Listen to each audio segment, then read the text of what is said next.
Good morning, students. Welcome to the computer class. Today we are going to start a new chapter, that is chapter 7, and the name of the chapter is Arrays. And remember, this will be your last programming concept in your 10th class. So let us start.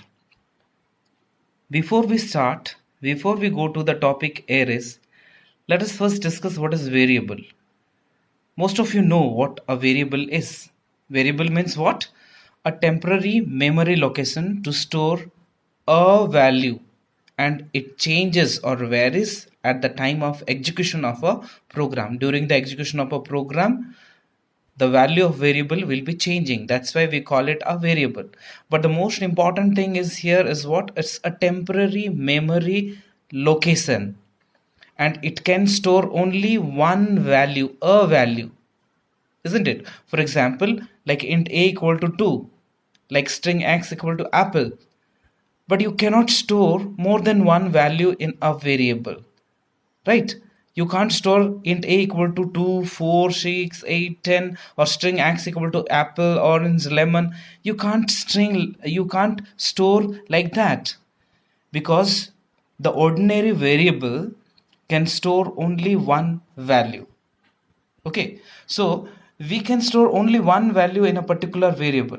We cannot store more than one value in a variable. That we know it. We have been writing programs based on this. So how to overcome from this problem? How can we store more than one value in a variable? So sometimes what happens, sometimes you may need to declare only one variable, but you want to store more than one values into that variable.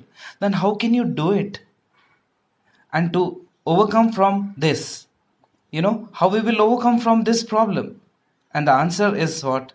Array. Means Java has provided a feature, that is array. Array will help you to store more than one value in a single variable. So let's see what is the array means. Array is an object. What is an array? Array can be called as an object, or it is also a variable.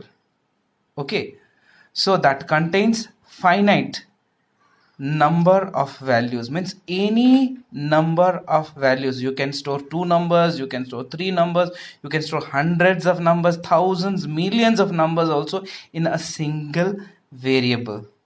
That is the biggest advantage of the array.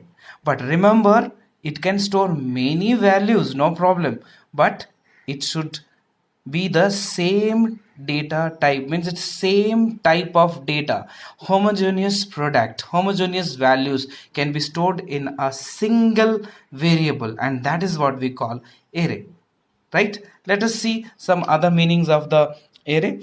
It is also a way of storing many values under one name or in one variable. As we discussed, it is a way. It will help us to overcome from the problem what we discussed little earlier, that we can store many values under one name or one variable. So arrays are used to what? Store multiple values in a single variable instead of declaring separate variables for each value. For example, you want to store all your classmates' name in the string variables. How will you do it? In string variable, for example, string x equal to, for example, Rahul. How can you store more students' name in that particular variable? But once you convert that particular variable into the array variable or array object, then you can store multiple values in that particular variable. So for example, you can see it here, int x equal to 2. That is a single value you can store. Only 2 will be stored in x. But the same variable int x, and when you put this square bracket, that is the symbol of array. When you make it like this, is equal to, in a curly bracket, you can store 2, 4, 6, 8, 10, and up to the nth number. N, maybe it is 100 or 1 million or any number, any length of numbers you can store it there. But remember, the same type of data types or the same type of values should be stored. For example, if you start storing 2, 4, then apple, then a, then 2.5, this cannot be stored in the array. Why? Because they are not the homogeneous numbers, or they are not the same values. 2 and 4 is the integers, apple is a string, and a is a character, 2.5 is the floating point numbers. So that cannot be stored in an array. Suppose if you can store more than one elements or more than one value, but it should be of same data type. Okay, so you can see one example. For example, int x array equal to 1 2 3 4 5 6 7 8 9 10. The first 10 numbers you have stored all together, this 1 to 10 all together, we can call it indices. This 1 2 3 4 5 6 7 8 9 10 up to 10 is called as indices.